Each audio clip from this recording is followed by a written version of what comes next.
मेरा नाम नरेश ग्रोवर है। मैं निदेशक हूँ all India council for technical education new Delhi में, निदेशक के पद पे कार्यरत हूँ और यहाँ पे एज ए चीफ गेस्ट मुझे इनवाइट किया गया। इसको आप कहिए कि इनोवेशन मूवमेंट हम बोल सकते हैं, और ये इनोवेशन मूवमेंट जो इंडिया को, हमारे कंट्री को एक विकसित भारत पे जो honourable prime minister Shri Narendra Modi ji का भी जो मिशन है कि जो हमारा भारत है वो एक विकसित भारत बने बाय 2047, तो उसकी तरफ एक बहुत ही अच्छा आयाम है।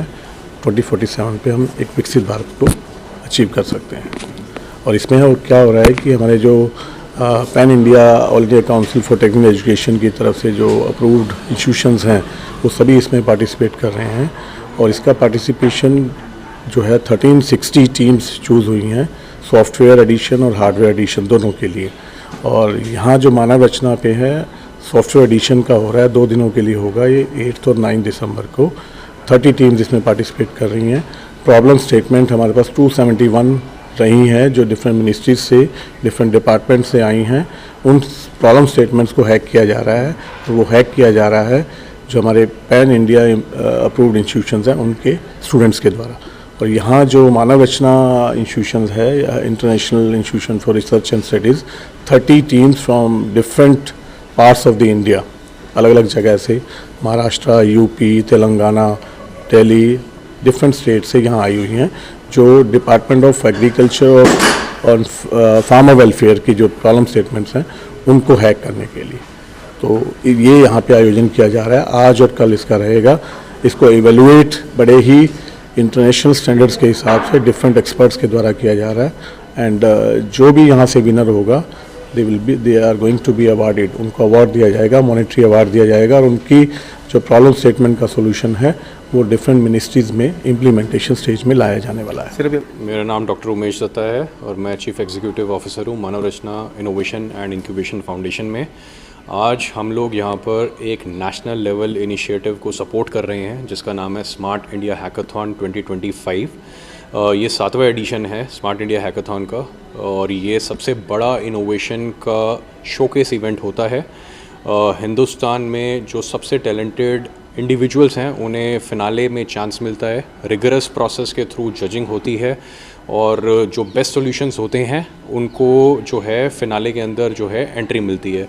मानव रचना को इस बार जो है सॉफ्टवेयर एडिशन को होस्ट करने का सौभाग्य प्राप्त हुआ है, और मैं तहे दिल से AICTE का और अपने मैनेजमेंट का धन्यवाद करना चाहता हूँ, इस इंस्टीट्यूशन का धन्यवाद करना चाहता हूँ, ताकि आगे ऐसे एक्टिविटीज़ को और प्रोत्साहन मिल सके, और आने वाले समय में जो इंडिया के क्रूशियल प्रॉब्लम्स हैं उनका सोल्यूशन जो है वो बच्चे टेक्नोलॉजी के माध्यम से दे सके। बिकॉज एक होता है पढ़ाई करना, एक होता है उस पढ़ाई को इम्प्लीमेंट करके प्रॉब्लम्स को सॉल्व करना, और ये एक बहुत क्रूशियल एस्पेक्ट है। हम विकसित भारत के विजन के ऊपर जो है आगे बढ़ रहे हैं, बहुत तेज़ी से आगे बढ़ रहे हैं, और देश के तौर पे जितना प्रोग्रेस अभी हम लोग देख रहे हैं, यूथ का बहुत बड़ा कंट्रीब्यूशन रहा है उस पूरे मुहिम के अंदर। और ये जो हमारे यहाँ पे टीम्स आई हुई हैं, 30 टीम्स यहाँ पे पार्टिसिपेट कर रही हैं, और हिंदुस्तान के अलग अलग कोने कोने से यहाँ पे टीम्स आई हुई हैं। लोगों ने बहुत सारा डिस्टेंस ट्रैवल किया है, एनर्जेटिक हैं, पैशनेट हैं, और बिल्कुल डिफरेंट एटमॉस्फेयर है, जिसको हम लोग बोलते हैं कि इलेक्ट्रिक एटमॉस्फेयर हुआ पड़ा है यहाँ पर मानव रचना के अंदर। और स्टूडेंट्स जो हैं अपनी टेक्नोलॉजी के सोल्यूशंस के थ्रू इन सारे प्रॉब्लम्स का सोल्यूशन देना चाहते हैं। और फार्मर वेलफेयर और जो फार्मिंग, हिंदुस्तान को कृषि प्रधान देश बोला जाता है, और कृषि हमेशा से ही हमारा जो है एक बहुत इम्पॉर्टेंट पार्ट रहा है पूरे इकोसिस्टम का, चाहे इकोनॉमी में उसका कंट्रीब्यूशन रहे, चाहे जो है पूरे वर्ल्ड के अंदर जो है जो एग्रीकल्चर का कंट्रीब्यूशन आता है, इंडिया कहीं ना कहीं पे जो है उसमें बहुत बड़ा कंट्रीब्यूटर रहा है। और आने वाले समय में जो है एग्रीकल्चर को सेलिब्रेट करना बहुत ज़रूरी है, बिकॉज दैट्स हाउ ये बहुत आगे जाएगा। इंडिया जो है उसमें एग्रीकल्चर में ऑलरेडी हमने बहुत अच्छा लीड लिया हुआ है, और आने वाले समय में अगर हम टेक्नोलॉजी का सही तरीके से प्रयोग करके इसको और बेटर करें तो शायद हम बहुत आगे निकल जाएंगे। मेरा नाम डॉक्टर संजय श्रीवास्तव है, मैं कुलगुरु हूँ मानव रचना अंतर्राष्ट्रीय विश्वविद्यालय का। तत्व धनंजय। तो हम बच्चों को ये कह रहे हैं कि आप मेहनत करके यहाँ तक पहुंचे हो, और देश में बहुत सारे बच्चों ने बड़ा प्रयास करा है, और ये जो फाइनलिस्ट हैं हम इनको सारी सुविधा दे रहे हैं।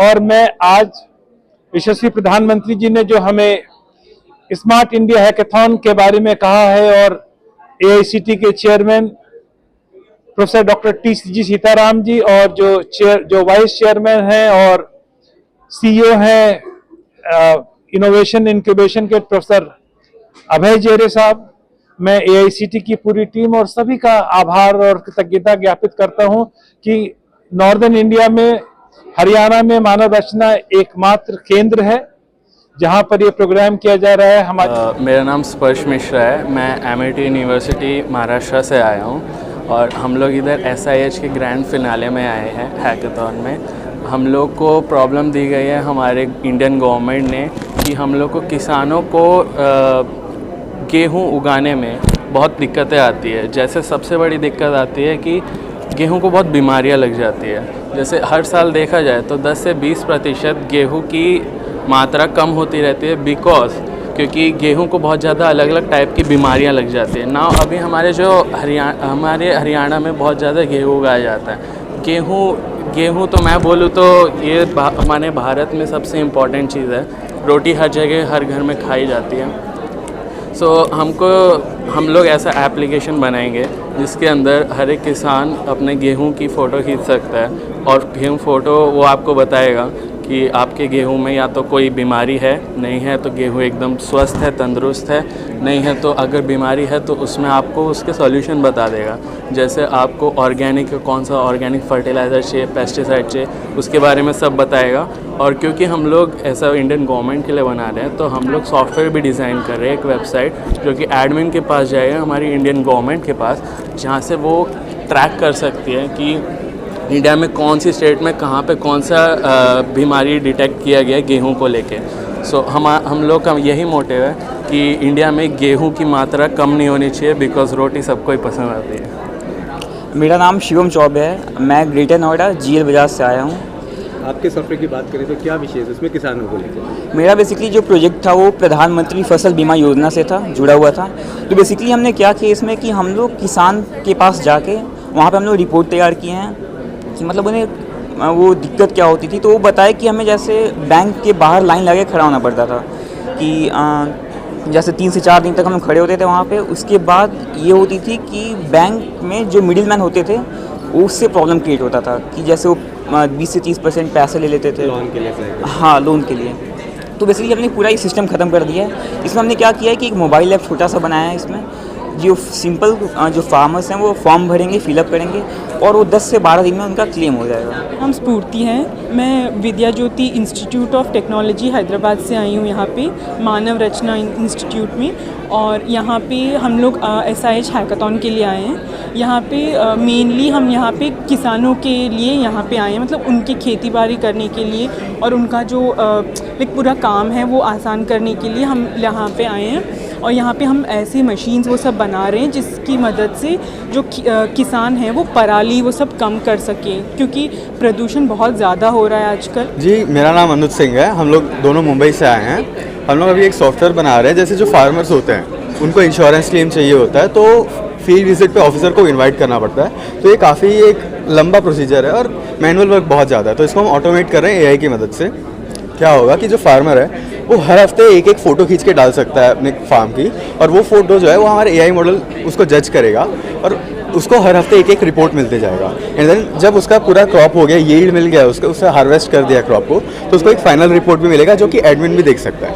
एंड देन एडमिन जो है वो अपना कंप्यूटर से देख के जज करेगा कि कॉन्फिडेंस लेवल कितना है कि इसको इंश्योरेंस क्लेम मिलना चाहिए या फिर नहीं मिलना चाहिए। If confidence is above certain threshold, like around 80% के ऊपर कॉन्फिडेंस है तो फिर उसका क्लेम मिल जाएगा उसको। एल्स अगर कॉन्फिडेंस थोड़ा कम है, अराउंड 45-50 के आसपास कॉन्फिडेंस है, तो फिर वो विजिट शेड्यूल कराएगा ऑनलाइन ही। एंड देन जो उसमें फ़ोटोज़ हैं उसमें हम मेटा डेटा एक्सट्रैक्ट कर रहे हैं, उसमें लोकेशन होता है फ़ोटो का, तो उस लोकेशन पे जो है वो ऑफिसर पहुंचेगा and then officer manually field visit करेगा एंड देन जज करेगा। ये हमारा फॉल बैक होगा। तो इससे क्या हो रहा है कि जो पहले बहुत मैनुअल टास्क था कि पहले ऑफिसर को बुलाओ, ऑफिसर आएगा, शेड्यूल करेगा विजिट, देन उसके बाद जज होगा, तो ये मोस्टली जो है AI कर देगा। एंड देन अगर AI से नहीं हो पा रहा है देन हम फॉल बैक यूज़ करेंगे ऑफिसर का। करेंटली क्या होता है, व्हेनेवर अ पर्सन अपना इंश्योरेंस के लिए क्लेम डालता है तो उसे एक वैलिड रिस्पॉन्स नहीं मिलता कि क्लेम रिजेक्ट हुआ या क्यों हुआ। तो किसानों के लिए ये समस्या हो जाती है कि उन्हें पता नहीं रिजेक्ट क्यों हुआ। तो जब हम एक रिपोर्ट बना रहे हैं एवरी वीक एंड उनसे वापस दे रहे हैं एंड एवरी वीक उन्हें समझेगा कि करंटली इशू क्या है and how is it affecting कि फ्यूचर में अगर इंश्योरेंस क्लेम कर रहे हैं तो वो कैसे अफेक्ट करेगा। तो इन्हें एवरी वीक उन्हें समझेगा कि अगर क्लेम रिजेक्ट हो रहा है तो क्यों हो रहा है। दैट इज़ हमने किसान का ये समस्या सॉल्व किया।